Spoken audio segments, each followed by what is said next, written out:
Larry Slater. Okay. This is going to be a little dissertation on the village of Yuma. I was born there in 1922 and grew up here. And this will cover an area of a time of maybe 1925 to 1940. And we rode right on. Little village at that time, and I was just a kid there. I had about 20 occupied dwellings, homes, and there were 6 cow and horse barns, and several vacant buildings too, 25 outhouses, 2 general stores, 1 Grange Hall, and the Ann Arbor Depot. And at that time, the people, it was during Depression time, most of it, people had big gardens and so on. And the actually was an open range. The cattle would run and roam on the streets if they needed. And no electricity. I think back when we had just kerosene lamps or gasoline lamps that you pumped up, and they were pretty good to do your homework with evening time. And they had the wooden pile dam. Hydroelectric plant was built, and it went online about 1925, I believe. And it was only like 3 miles from Yuma, but they never did get electricity into Yuma until about 1935, during President Roosevelt's term, and he had what they call Rural Electrification Administration, and said that all farms and people were going to be furnished electricity. I'm getting a little bit ahead of myself here, but well, if you want to have a spare moment sometime, maybe you can take at that time, I was old enough, and my cousin and I wired our old 2-story frame house there. And I remember threading wire down through the glass and plaster walls, and we put a ceiling light in each room with a pull chain on it, a pull cord. And shortly after, my mother got a Crosley refrigerator, which was quite a thing at that time. And we put a new well down with an electric pump on it, so we had running water in the house.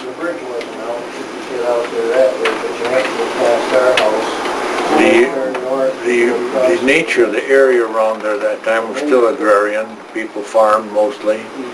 The farms were pretty run out, and it was kind of an uphill battle. And I can remember back when they had a real infestation of grasshoppers. And it lasted for several years, and they would actually eat the crops like a locust would.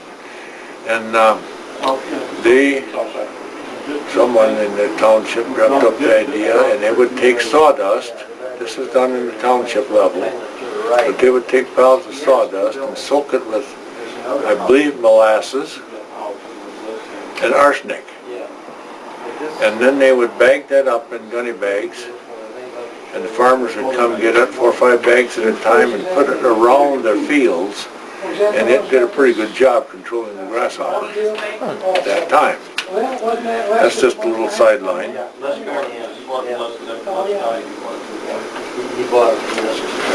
And up till that time they got the electricity and refrigerators, why people would put up their own ice, and they'd have ice houses, some of them, not everybody, but it was quite common to have ice house, and they would pack them full of sawdust and then put the ice in there, pack the sawdust on top, and it would keep pretty much through the summer.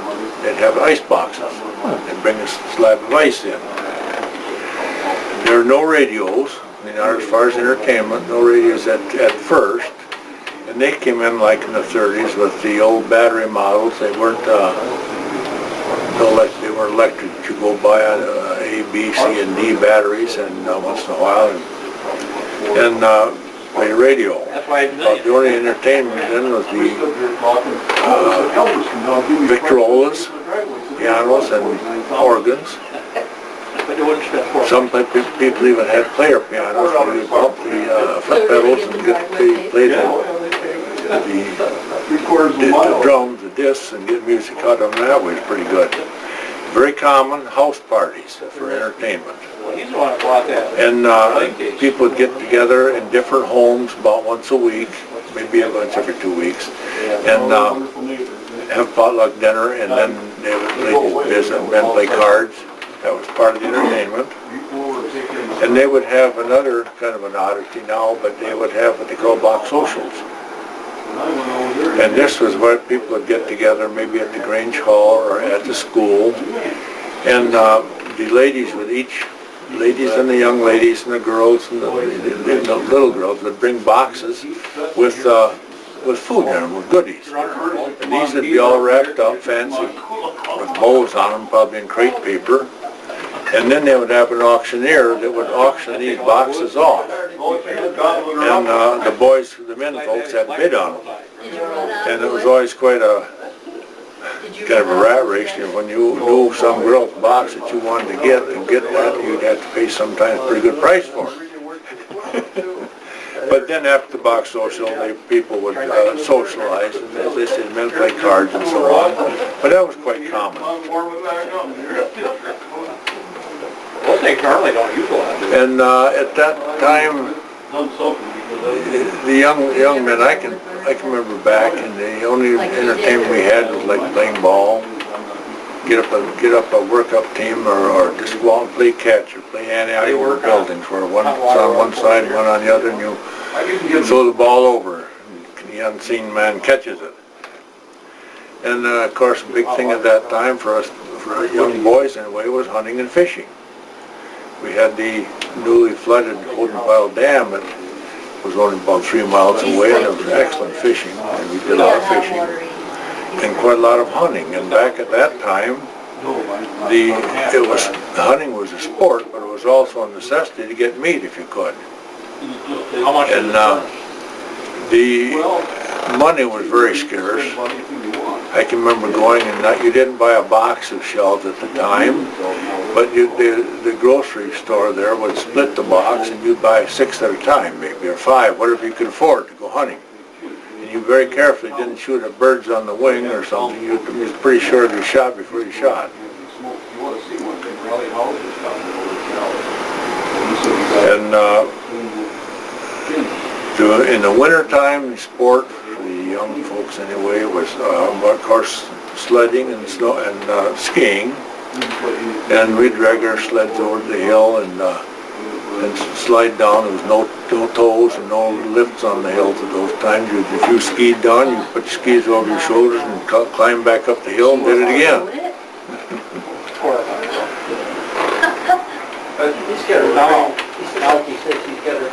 Just refer to some, and as far as money, it was during the Depression days, I can remember back that no one had very little money unless you had a good job, and there's very few jobs. And I can remember working, and some of these people over in Antioch Township will vouch for it too, but I remember working pretty long days, 50 cents a day in the hot sun. And I remember working one day, I think we were cutting weeds out of a cornfield for a man, there's several of us, and it was hot, and I put my shirt, an old chambray blue shirt, on the fence, it was wet with sweat. And we went on and worked that day. I went back to get my shirt, and the grasshoppers had chewed it up. So whole. So I didn't make much money that day to go buy another shirt. And another thing common was on these farms, working for farmers would be to cultivate the field, the corn or beans, whatever they had in, with a one horse and a cultivator that you guided through behind the horse. And I also remember working on farms there. It was just quite common, but for $2 a week with board and room. And this went generally for clothes to buy school clothes for the next winter. And then another interesting thing at that time. The I'm already on a walk. The roads, most of them were dirt or earthen roads, very few gravel roads. You got a shovel. In the wintertime, they didn't try to keep them open. They didn't have the facilities they do nowadays, snowplow and so on, and the farmers would hook up their teams when they wanted to come to town and pull their horse-drawn sleds. And if someone had a car, a Model T or a Model A at that time, why they'd generally put it in the barn or their garage and jack it up, get the wheels off the ground, and to preserve the tires and so on, and sat there during the winter until springtime.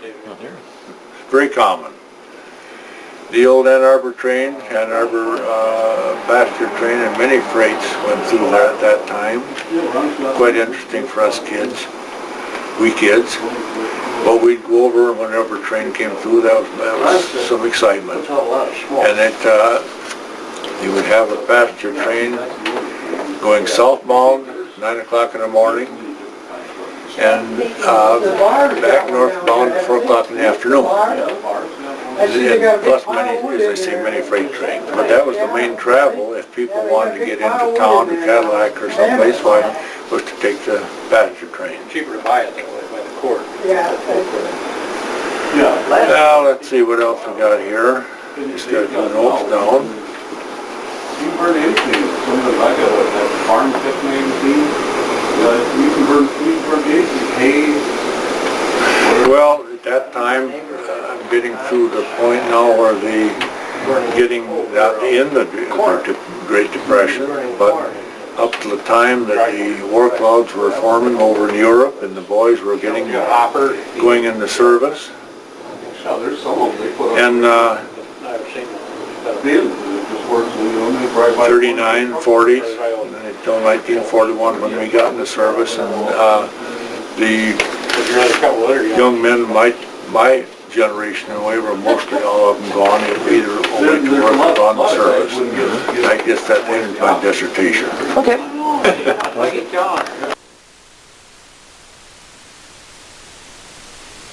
Look at your name. Okay, my name is Lenora Luther, and I was born and raised in Mesick, and my father was the superintendent here for 28 years. And he had a lot to do with building the school, making it a community school, and his history is quite astounding. He had quite a vision for kids learning by doing and seeing what they do and learning from it. He graduated from Michigan State and went to Blissfield, and then he came up here in 1929. And when he came up as an ag teacher, he anticipated pine trees and beautiful scenery, and when he stepped off the train, there was nothing but a blow sand and desert-like hills, and the lumber company had stripped the trees and left it eroded. So he, as an ag teacher, decided that the ag students should get seedlings, plant seeds, and grow seedlings, and that they were going to reforest and replant the hills. It was noted as Baker's Folly at the barber shop because they said no pine seedlings will ever grow in that sand. Well, 2 years later, when the seedlings had grown, he got his ag students and classes, kids from classes, and they went and planted trees. And today you can see the results of what he did. And he sent seedlings home with the students to plant it around their places. And he noticed that a lot of the towns and the schools were not landscaped, so he got kids to get bushes and plant trees and to landscape the village. And out here on 9 Road, there was a farmer that said, if you can stop my erosion, I will give you this parcel of land for the school. So he got his ag kids together, they piled brush, they planted seedlings, and lo and behold, it grew, and the school acquired that piece of property. So, in 1929, the Springville Township Rural Ag School, which was what it was known as, had 170 students. And my dad thought that there's a lot of surrounding communities here, and he thought it would be good if we can consolidate into one school.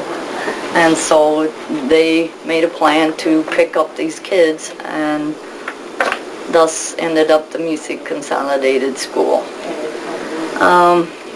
1930, the Cummins-Diggins Lumber Company closed down their forestry operation, and they had not paid their taxes, so it was going to go back to the state.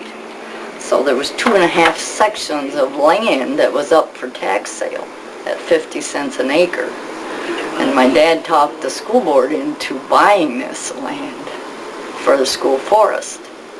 And they did, and the kids replanted that, had their own school forest.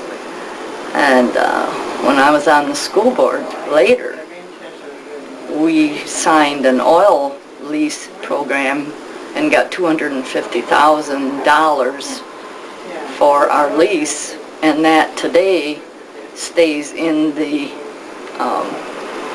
treasury of the school to do special projects. They also acquired 40 acres east of the school for the athletic field in 1935, and with the help of all the people around, they made ball diamonds, and they also made a tennis court, which was used for many years for the local people, and eventually torn down for the addition to the school. Can you cut it off? I don't. Okay. When I was growing up, I was a child of superintendent and my mom, Margaret, and it's kind of an interesting story how they met. The Mesick band went to the World's Fair in Chicago in 1933, and the band was going, and they needed a drum major, and my mom was 6 foot tall. She lived in Cadillac, and she was a drum major, so they got her to go with the band. Well, my dad and my mom kind of got together on that trip and kind of did a little courting on the trip, and then afterwards he kept making trips to Cadillac, and finally in 33 they decided to run to Indiana and get married. And so they got married and came back, and he said, well, you probably won't live in Mesick all your life, but they did. And anyway, she was a big help to him, and she worked in the office at the school and helped with the Veterans Administration. And growing up as a superintendent's daughter is a little trying, because you never accomplish anything on your own. It's always because you're the superintendent's daughter or son. I have a brother, Bill. One thing that was really interesting, the community school that they built here made a history for itself, and there was German educators that came over here to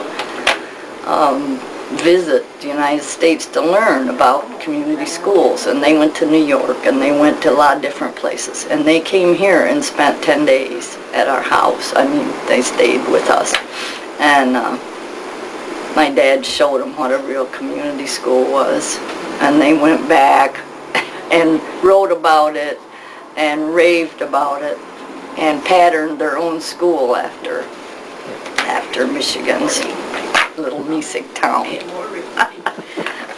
And another thing my dad started, which he says he sometimes I wished it wouldn't have turned out, but he said we needed some tourism here, so they were finding mushrooms up in the hills, so he got Audrey Stroboff from downstate they took pictures of the gals with a bushel of mushrooms and took it down there and showed him what we had up here. And he put it in his big statewide activities brochure. And the next season, of course, we started getting people from Indiana and Illinois, and that was the beginning of the mushroom phase. And of course, to this day, we still have our big mushroom festival. So, yeah.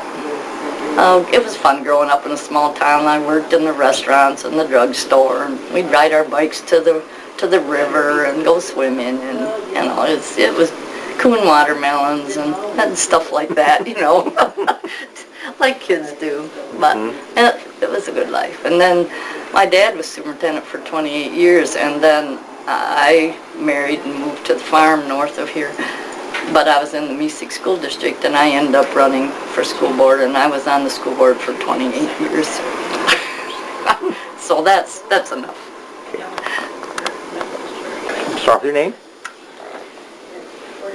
Let me introduce myself. My name is Nancy Sanders, but my maiden name was Starlin, and I spent most of my years in Mesick, and I was born in a farmhouse out on 42, and I grew up in the Mesick school, and I went to the school during the era when the classes would go out into the farmland and plant pine trees to hold the soil down. And as an adult, I've lived most of my life in Mesick. My children were born in Mesick, grew up in Mesick, and 2 of them still remain in Mesick yet today.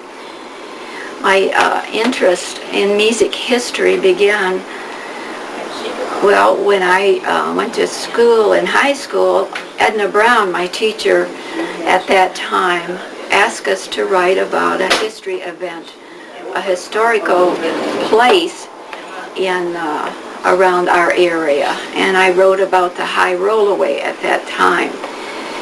Later, when I went to college in the 70s, again, my English teacher wanted to have us write a paper, and I chose the history of Mesick to write that term paper on. Grace Cohn at that time helped me gather several pictures for that history, and Gladys Edwards, another old-time resident of Mesick, shared with me several stories that went on in her early days. And I'd like to share one with you at this point because they lived at the west end of Mesick, and at that time, although we don't see it now, there was no viaduct over the railroad tracks, and her mother was invited to a wedding where she went across the railroad tracks and to the other side of town to the church. And it happened to be during December when we had a few early snows, and her mother got all dressed up according to Gladys in her finest clothes and her feathered hat, and she started across the railroad tracks to the wedding that she had planned to go to.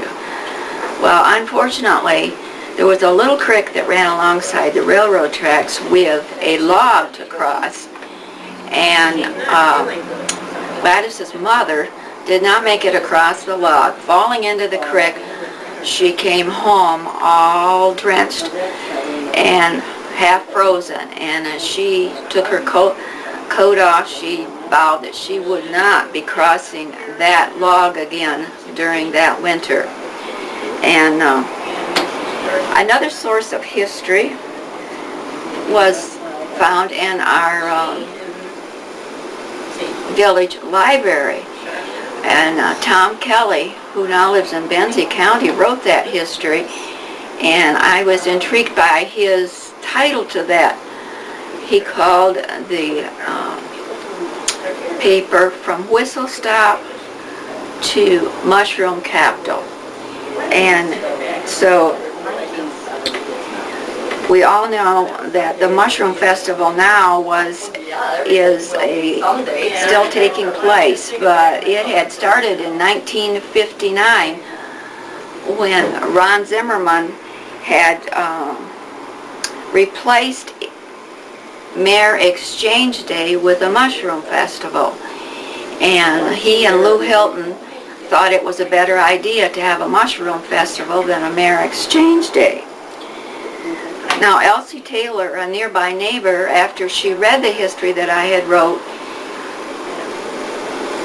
told me that she thought she had an address from one of the Mesick's family, and she brought it to me, and it was for a man by the name of Howard Ross Mesick, and they lived in Guilderland, New York.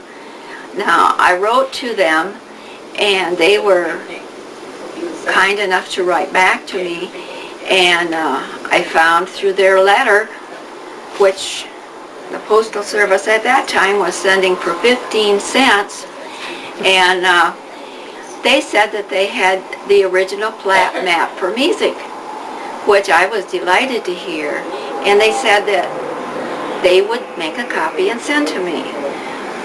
Well, time went by, and I didn't hear from them again, but soon they came to Mesick in their motorhome, and they indeed did bring a copy of the plat map of Mesick that they had said that they would. And we spent an evening visiting together, and I learned several things about Mesick that I didn't know, and one was that Ross was a descendant of the original Howard Mesick, who Howard Mesick was his grandfather. His father's name was Adelbert, and of course most of us around here know the story about how Howard Mesick had named the city streets after his sons. Now, Ross's family lived at 414 Edward Street in a home that his grandfather had built there, but they only lived there until Ross was about 8 years old, and then they moved to Guilderland, New York. But through their visit, I learned that the hardware that we know as Gibson's Hardware was the first building that Howard Mesick built, and he installed his son Edward as a storekeeper. And then he also shared that there was an old foundation behind the Joseph Supply Company that had been a shingle mill, and of course it's all been torn down at that time.